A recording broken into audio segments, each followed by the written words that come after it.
7. A infância de Jesus. Jesus passou a infância e a juventude em um pequeno povoado nas montanhas. Não haveria lugar na terra que não ficaria honrado com sua presença. Os palácios reais teriam sido privilegiados em recebê-lo como hóspede. Contudo, ele passou por alto os lares dos ricos, as cortes reais e as renomadas sedes do conhecimento, e estabeleceu seu lar na obscura e desprezada Nazaré. O breve registro da primeira parte de sua vida é maravilhoso em seu significado. Crescia o menino e se fortalecia, enchendo-se de sabedoria, e a graça de Deus estava sobre ele. Na presença de seu pai, crescia Jesus em sabedoria, estatura e graça, diante de Deus e dos homens. Sua mente era ativa e perspicaz, com uma capacidade de reflexão e sabedoria além de sua idade. O caráter dele também era belo e harmonioso. As habilidades da mente e do corpo se desenvolviam gradualmente, conforme as leis da infância. Como criança, Jesus era incomparavelmente amável. Aquelas mãos cheias de boa vontade estavam sempre prontas para servir a outros. Manifestava uma paciência que nada conseguia perturbar e uma veracidade nunca disposta a sacrificar a integridade. Firme como a rocha, em questões de princípios, sua vida revelava a graça da cortesia altruísta.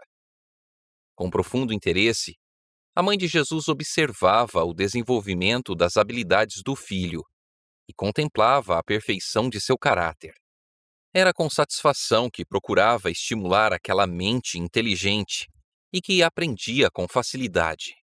Por meio do Espírito Santo, Maria recebia sabedoria para cooperar com os instrumentos celestiais no desenvolvimento dessa criança, cujo único pai era Deus. Desde os tempos mais antigos, os fiéis em Israel haviam dado muita atenção à educação dos jovens. O Senhor dera instruções para que, desde pequenas, as crianças fossem ensinadas sobre sua bondade e grandeza, reveladas especialmente em sua lei e demonstradas na história de Israel.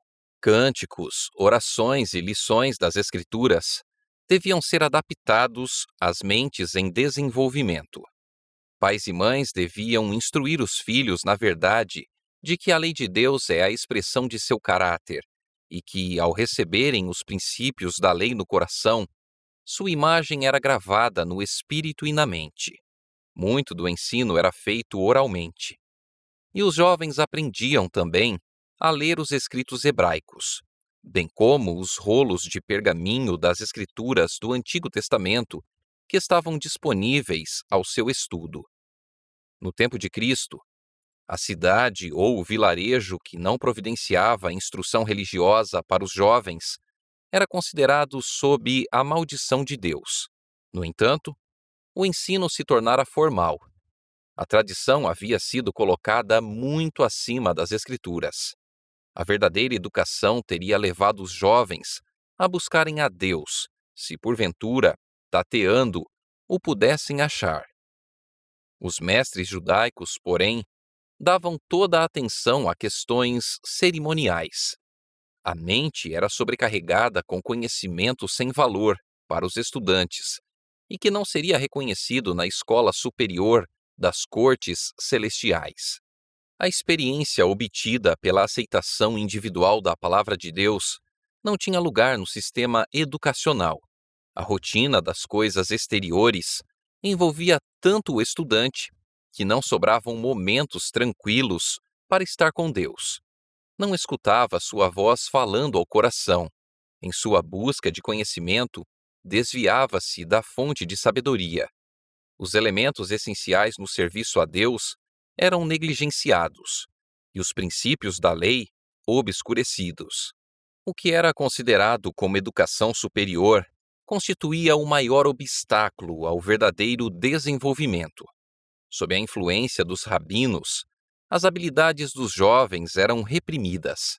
Sua mente se tornava limitada e estreita. O menino Jesus não recebeu instruções nas escolas das sinagogas. Seu primeiro professor humano foi sua mãe. Dos lábios dela e dos escritos dos profetas, ele aprendeu as coisas celestiais.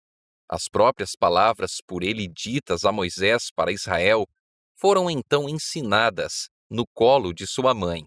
Ao avançar da infância para a juventude, não procurou as escolas dos rabinos. Não necessitava da educação obtida de tais fontes, pois Deus era seu instrutor. A pergunta feita durante o ministério do Salvador: como foi que este homem adquiriu tanta instrução sem ter estudado? Não quer dizer que Jesus não soubesse ler, mas simplesmente que não recebera instrução dos rabinos.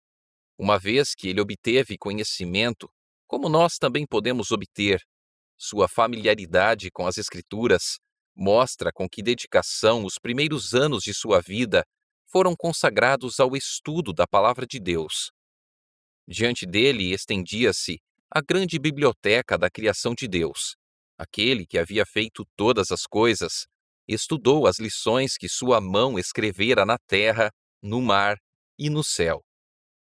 Afastado dos corrompidos métodos do mundo, adquiriu da natureza grandes conhecimentos científicos. Estudava a vida das plantas e dos animais, bem como a das pessoas. Desde pequeno, tinha apenas um objetivo: vivia para fazer o bem a outros. Para isso, encontrava recursos na natureza. Novas ideias de formas e meios surgiam em sua mente ao estudar a vida das plantas e dos animais. Procurava continuamente tirar das coisas visíveis ilustrações pelas quais pudesse apresentar as vivas verdades de Deus. As parábolas pelas quais gostava de ensinar lições sobre a verdade durante seu ministério mostram como ele era aberto às influências da natureza e como extraía ensinos espirituais do ambiente que o cercava na vida diária. Assim, Jesus percebia o significado da palavra e das obras de Deus ao buscar compreender a razão das coisas. Os seres celestiais eram seus assistentes, e ele cultivava santos pensamentos e comunhão. Desde o despertar da inteligência, foi sempre crescendo em graça espiritual e no conhecimento da verdade. Toda criança pode adquirir conhecimento como Jesus adquiriu. Ao procurarmos nos relacionar com nosso Pai Celestial por meio de Sua palavra, anjos se aproximarão de nós, nossa mente será fortalecida e nosso caráter será elevado e purificado. Então nos tornaremos mais semelhantes a nosso Salvador. E ao contemplarmos o que é belo e grandioso na natureza, amaremos mais a Deus. Ao mesmo tempo que o espírito se enche de reverente respeito, a mente se fortalece ao se colocar em contato com o infinito por meio de suas obras. A comunhão com Deus, mediante a oração, desenvolve as habilidades mentais e morais, e as espirituais se fortalecem ao cultivarmos pensamentos sobre assuntos espirituais. A vida de Jesus estava em harmonia com Deus. Enquanto criança, pensava e falava como criança, mas traço algum de pecado alterava nele a imagem divina. No entanto, ele não ficou isento de tentação. Os habitantes de Nazaré eram conhecidos por sua corrupção. O mau conceito que geralmente as pessoas tinham a respeito deles é revelado na pergunta de Natanael: de Nazaré pode sair alguma coisa boa? Jesus foi colocado em um lugar em que seu caráter seria provado. Era necessário que estivesse sempre vigilante, a fim de conservar sua pureza.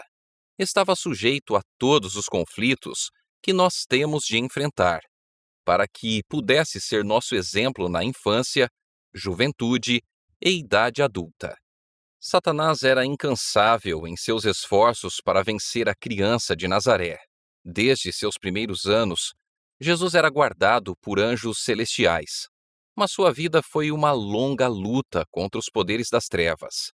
O fato de haver na terra uma vida livre da contaminação do mal era uma ofensa e preocupação para o príncipe das trevas. Ele tentou prejudicar Jesus de todas as formas. Nenhum dos filhos dos homens jamais será chamado a viver uma vida santa em meio a um conflito tão intenso com a tentação como nosso Salvador viveu. Os pais de Jesus eram pobres e dependentes de seu trabalho diário. Ele estava familiarizado com a pobreza, a abnegação e as privações. Essa experiência lhe serviu de proteção. Em sua vida de tanto trabalho, não havia períodos ociosos para convidar a tentação. Nenhum momento vago abria o caminho às más companhias. Tanto quanto possível, fechava a porta ao tentador. Nem ganância, nem prazer, aplauso ou reprovação podiam levá-lo a transigir com um erro. Era prudente para discernir o mal e forte para resistir a ele. Cristo foi o único ser livre de pecado que já existiu na Terra.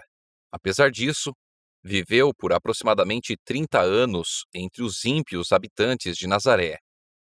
Esse fato é uma repreensão aos que pensam depender de lugar, riqueza ou prosperidade para ter uma vida irrepreensível. Tentação, pobreza e adversidade, essa é exatamente a disciplina necessária para o desenvolvimento da pureza e firmeza.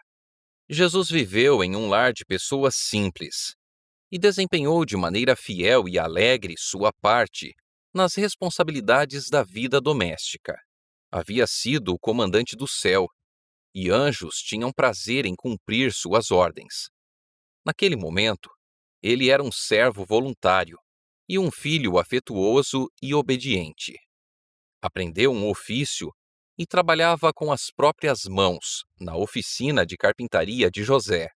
Vestido com a simplicidade de um operário comum, caminhava pelas ruas da pequena cidade, indo e voltando em seu humilde labor. Não usava o poder divino de que dispunha para aliviar os próprios fardos ou diminuir seu trabalho. À medida que Jesus trabalhava na infância e na juventude, sua mente e seu corpo se desenvolviam. Não usava com descuido as forças físicas, mas as conservava em boas condições, a fim de fazer o melhor trabalho possível em todos os sentidos. Não queria ser imperfeito, nem mesmo no manejo dos instrumentos de trabalho. Era perfeito como trabalhador, assim como no caráter. Pelo exemplo, ensinou que devemos ser produtivos, que nosso trabalho deve ser executado com exatidão e esmero, e que um trabalho assim é honroso. As atividades que ensinam as mãos a ser úteis e educam os jovens a desempenhar as responsabilidades da vida aumentam a força física e desenvolvem todas as habilidades. Todos devem fazer alguma coisa que lhe seja útil ou que ajude a outros. Deus designou o trabalho como uma bênção, e somente o trabalhador dedicado encontra a verdadeira glória e alegria da vida. A aprovação de Deus, bem como sua amável certeza, está sobre as crianças e jovens que desempenham alegremente sua parte nos deveres da família, partilhando as responsabilidades do pai e da mãe. Esses filhos sairão de casa para ser membros úteis da sociedade.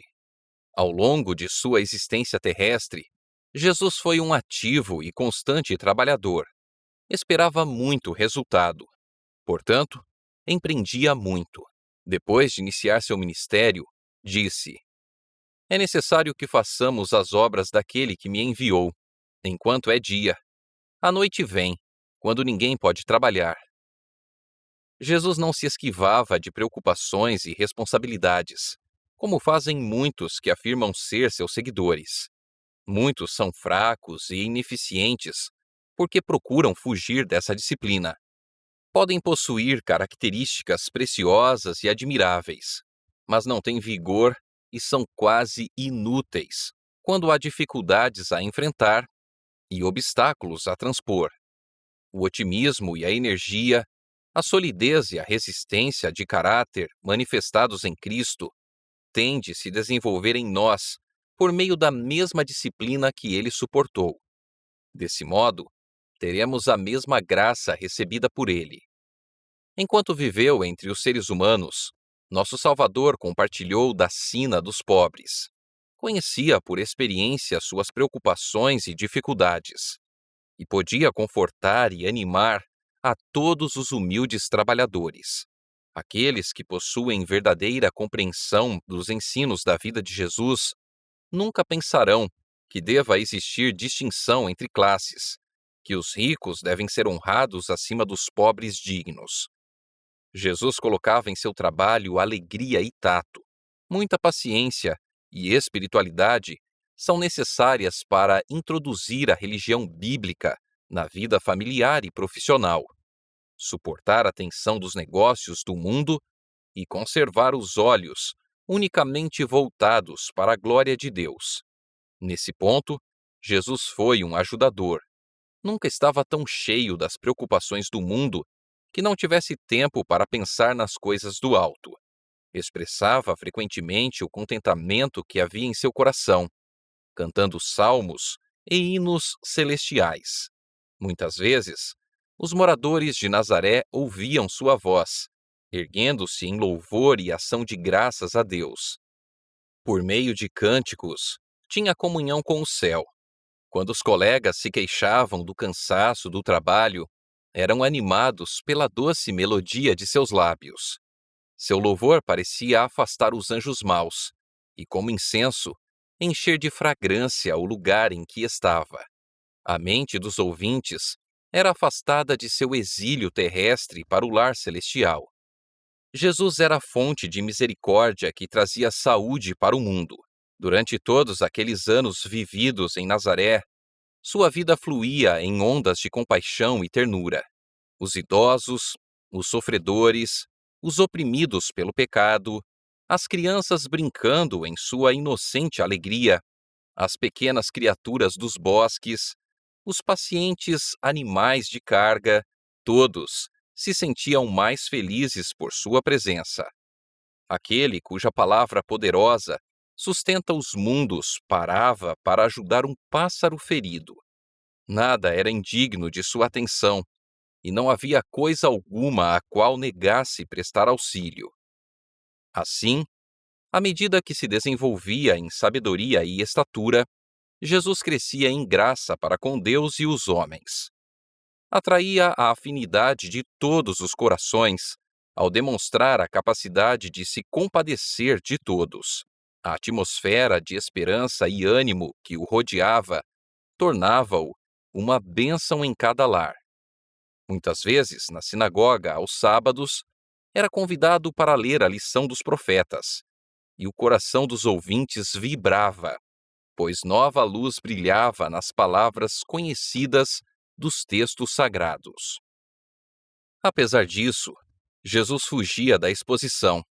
Durante todos os anos em que morou em Nazaré, não fez nenhuma exibição de seu miraculoso poder. Não buscou altas posições, nem reivindicou título algum.